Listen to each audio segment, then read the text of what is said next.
What's good, YouTube? It's your boy, Only One KDB, and I'm back with another video. In today's video, bro, we got how Prince beat the music industry. Now, I never even heard a Prince song before. Only Prince song I heard was Purple Rain. God damn, I'm spitting this shit. Only song I ever heard was Purple Rain, bro. Other than that, I never even heard a Prince song before. But I know he a GOAT, bro. He a legend in the music industry. We here to learn, bro. This is classes in session. I hope y'all got y'all notepads ready. And we finna get to it, bruh. Make sure y'all like, share, and subscribe. Turn on that post notification bell to get notified when I drop another banger, bruh. We finna see how Prince beat the music industry. We already seen how Taylor Swift beat the music industry. Now we finna take a look at Prince. Let's go, bruh.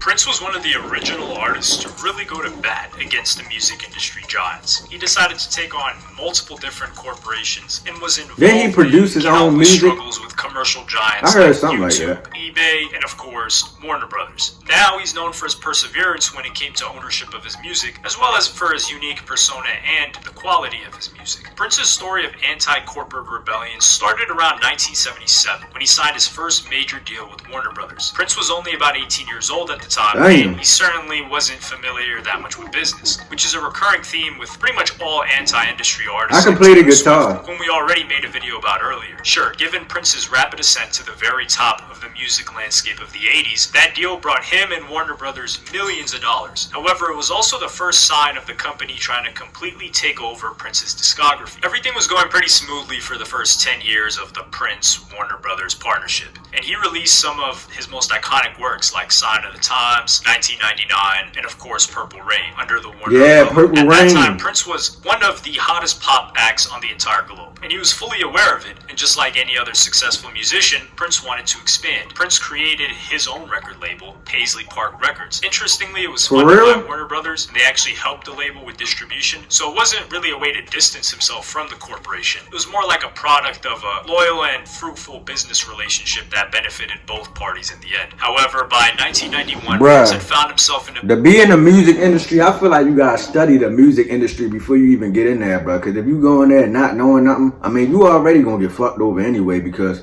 just because you learning something before you go into it, they fucking 10, 20 years ahead of you, so they still can fuck you over if they want to. But bro, they be trying to really get over on you, bro. You gotta read all the contracts. That's why you be seeing most artists, they be trying to back out their contracts after they sign. Nah, bro, you already done signed. They done got you good, bro. You might as well just take your lick.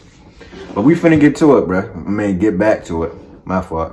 Position where he totally disagreed with Warner Brothers' vision of his art and the business decisions made by the company, and his frustration was only growing. Among the biggest disagreements Prince had with Warner Brothers were the creative restrictions imposed by the company, which, given Prince's highly artistic nature, that boy were a got very a chain serious on? issue for. Warner Brothers wanted Prince to release his music in a pattern that ensured the best sales numbers and highest fan engagement, although he simply didn't want to slow his creativity down. And as he said, "What am I supposed to do? The music just flows through me." The company was pushing the idea that fans can't be exposed to one artist that often, and it was counterproductive for Prince to keep that pace. While for Prince it was extremely important to drop his latest art for the masses as soon as possible so the idea stays fresh, his answer to the company's demands were always, "The music, for me, doesn't come on a schedule." Overall, the art he produced were absolutely different from the...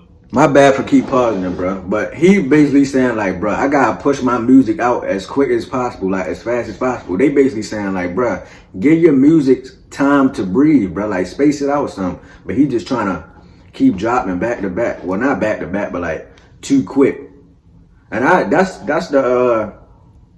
basically what I was gonna go by anyway. Like give time for my music, like to space out, bro. Because if you keep dropping back to back, bro, you'll burn out real quick. They'll get tired of you, bro. No bullshit, bro. They'll get like, God, then this nigga dropping again. And then you would do less numbers because they used to you dropping. Like you keep dropping. You don't even give your fans enough time to listen to your music. But we finna continue. Of the music That's my last time pausing. This video is 12 minutes, bro. To be how many different ways can we sell it? That's so far away from the true spirit of what music is. Prince also wanted to have more control over the choice of album covers and lead singles, which was also critical for Prince as he wanted his ideas to be presented the way he saw them, while Warner Brothers always tried to calculate the formula of success by pushing more mass-appealing tracks and marketing without actually caring whether it made sense conceptually for Prince. Having absolute creative control was crucial to Prince, although there was an even bigger issue he had with the company. Warner Brothers simply didn't let Prince own the original masters of his most successful albums, which basically meant he wasn't the owner of his art. As a former CEO of Warner Brothers, Mo Ostin said Prince was truly obsessed with the idea of having complete ownership over his music. Warner Brothers hadn't fulfilled Prince's desire, which led to a huge public falling out between both parties. Prince had enough and no longer wanted to hide his frustration. Warner Brothers tried to defuse the situation by giving Prince a multi-year mega deal that made him the highest paid solo performer in the world at the time. On August 31st, 1992, Prince signed a massive $6 contract extension reportedly worth $100 million, although the terms of the deal stated that all the music he produced would move under the ownership of Warner, and there were more stipulations. This was kind of just a headline to get a lot of numbers. It wasn't really $100 million. Per extension terms, Prince could release one project each year. And that boy getting signed to NFL contracts. Recorded 2 or 3 more albums by the time Warner deemed the market ready for new Prince material. Even though Prince did get paid as he deserved, the question of ownership over his music was still open, and Warner Brothers was not ready to give him that much freedom. To which Prince responded in an iconic manner. He left his worldwide known moniker of Prince in favor of an unpronounceable symbol that was named the love symbol by the fans. It was a sign of Prince's protest against the company and made the marketing of the future albums that he dropped was obliged to create under the extension way more difficult and tricky for Warner Brothers. Warner Brothers took the name, trademarked it, and used it as the main marketing tool to promote all the music that I wrote. The company owns the name Prince. I became merely a pawn used to produce. Hold up, I know I said I wasn't pausing it no more, but did y'all know when I was younger, bro, when I used to see the Warner Brothers, I used to think that y'all know who the Wayans brothers is? I used to think they owned Warner Brothers, bro. I don't know why I thought that, bro. I just had to say that, bro. Let's continue. More money for Warner Bros. That's when Prince became an artist formerly known as Prince, or the artist, as his fans referred to him. As Prince described the situation he was in, that's where I was. I don't own Prince's music. If you don't own your masters, your master owns you. To share his feelings with the world, the artist started to appear with the word slave written right on his face at various live shows and award ceremonies. To appear with the word slave written right on his face at various live shows and award ceremonies. He was also very open about his views in the numerous interviews he did back then. Record contracts are just like, I'm gonna say the word, slavery. I would tell any young artist, don't sign. Prince even expressed his utter disappointment in the entire industry, saying, I know now before, I wouldn't be in the music industry. At the end of the day, he wasn't only seeking creative freedom for himself, but he also wanted his fellow artists to avoid making the same mistake he made back when he was still a teenager. He carried the message that money and art don't mix up, and wanted to express it whenever he had a chance to, even if the whole world was watching, as he did at the Brit Awards 1995 in front of the Warner Brothers execs. Prince. Best. This nigga got slave on his cheek. In concert. Perfectly free. On record. Slave.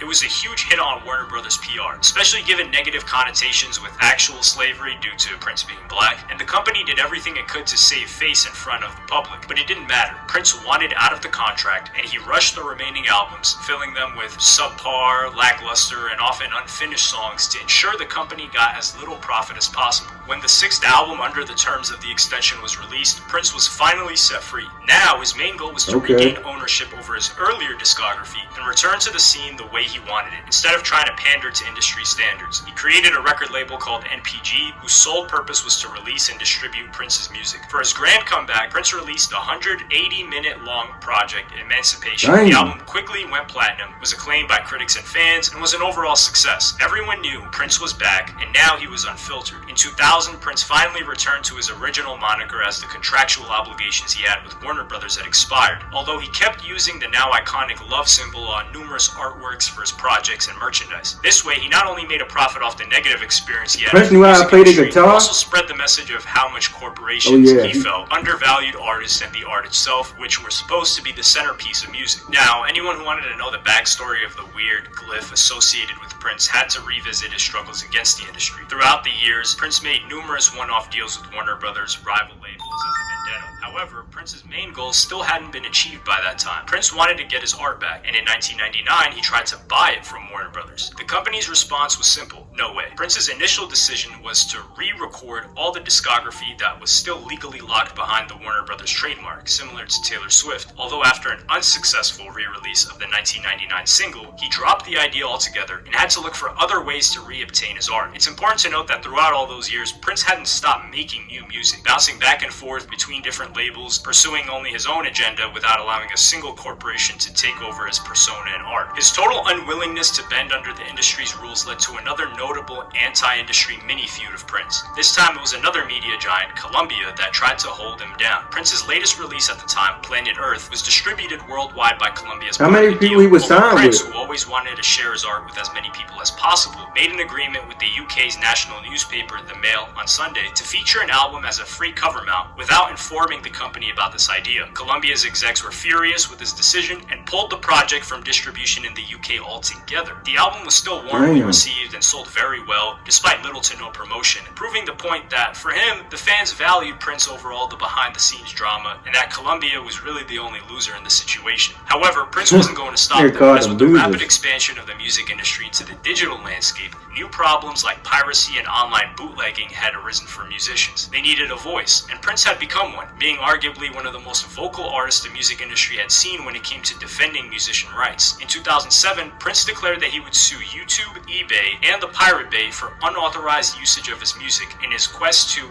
reclaim his art. Why he suing YouTube? He started his movement of opposition by forbidding basically all of the major websites at that time to use his music. If someone dared to feature some of Prince's hits, his legal team was ready to take the video down as soon as possible. As he famously said in one of the interviews, the internet is completely over for those artists who want to profit off it. I don't see why I should give my new music to iTunes or anyone else. They won't pay me in advance for it, and then they get angry when they can't get it. They just fill your head with numbers, and that can't be good for you. He elaborated, "Tell me a musician who's got rich off digital sales. Apple's doing pretty good though, right?" While this statement sounds a bit more controversial given how things have changed since the early 2010s, Prince's words are still true to some degree. Even though the internet now gives artists the ability to distribute their music worldwide without having to rely on labels, digital sales for signed artists are still not the main source of income, as tours and live shows are. While the internet gave artists the ability to get more eyes on their art, it's become way more difficult to profit through music due to online piracy. It's a double-edged sword, you know. Yo, Prince was smart, bro. I ain't gonna lie. Full scale for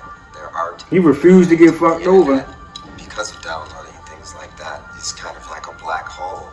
That's not no chain, is it? It's hard to get content. That's probably a part of the shirt. It's not that it's just about the money, but it's about justice and fairness. It didn't sit well with Prince, who wanted to get every tiny bit of recognition for the art he created. That even led to somewhat extreme cases, like when he initiated a lawsuit in early 2014 against 22 fans who released unlicensed performance recordings on numerous platforms, including specialized Prince fan forums and Facebook. According to a court filing on behalf of Prince Rogers Nelson, the defendants were accused of engaging in massive infringement and bootlegging of Prince's material. He requested a total of $22 million in damages from each of the defendants. He eventually dropped the suit. In the later stages of his career, Prince removed his discography from all streaming platforms, leaving Jay-Z's Tidal as the only digital source that had the right to host his music. And even with Tidal, Prince had a non-restrictive arrangement, in his own words, so it didn't hold him back from releasing his Hit and Run album exclusively on iTunes and Amazon, and returning with a song called Stare to Spotify a couple of months later. Throughout the early 2010s, Prince used SoundCloud sporadically to drop new releases, only to later remove them whenever he wanted to. While it's difficult to tell whether Prince's views on the internet were right, it's still apparent that it was his sense of justice when it came to artists and their work that drove him. Obviously, his campaign against the online world was unlikely to be successful, as it's practically impossible to stop people from downloading music without paying, although he never stopped fighting right until the very end of his music career. Prince's biggest win over the music industry he achieved in 2014 when he signed a new deal with Warner Brothers, almost 2 decades after the infamous falling out we mentioned earlier in the video. Prince's comments were short. "I don't deal in history, nor should they. It was just a business relationship, clean and transparent, and I got my stuff back." This time the deal was on Prince's terms, and he finally got the control he wanted over his art. Prince's total unwillingness to follow the music industry's agenda has taught generations of artists how to hold their own against the money-making machine that rarely prioritizes art over monetary value and rarely sees the performer as a worthy party. As Prince's attorney, Gary Stiffelman said on the legacy that he left, he drew attention to the issue of artists controlling their own destiny, and he furthered the message as much or more than anyone. Prince opened the door for artists to be more free-thinking about how they want their music to come out. Prince never shied away from being the one to try to help artists improve, and thankfully his words weren't left unheard. If you talk to a lot of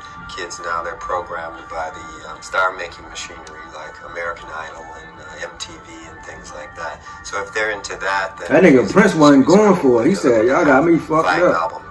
Five albums plus career, then, well, I would advise starting a new industry and staying free and not signing any long-term restrictive contracts, because in the end, you end up owning nothing. Damn, bro. He was a smart guy, bro. R.I.P. to Prince, bro. But yeah, if y'all enjoyed that reaction, make sure y'all like, share, and subscribe. To all my Prince fans out there, please don't get on my head, bro, because I was confused damn near the whole video. Like, I was like, bro, how many people, like, I'm still learning about the music industry. That's why we watching these videos, bro, to learn. But yeah, we finna get out of here, bro. Make sure y'all like, share, and subscribe. Turn on that post notification bell, and I'm out of here, bro.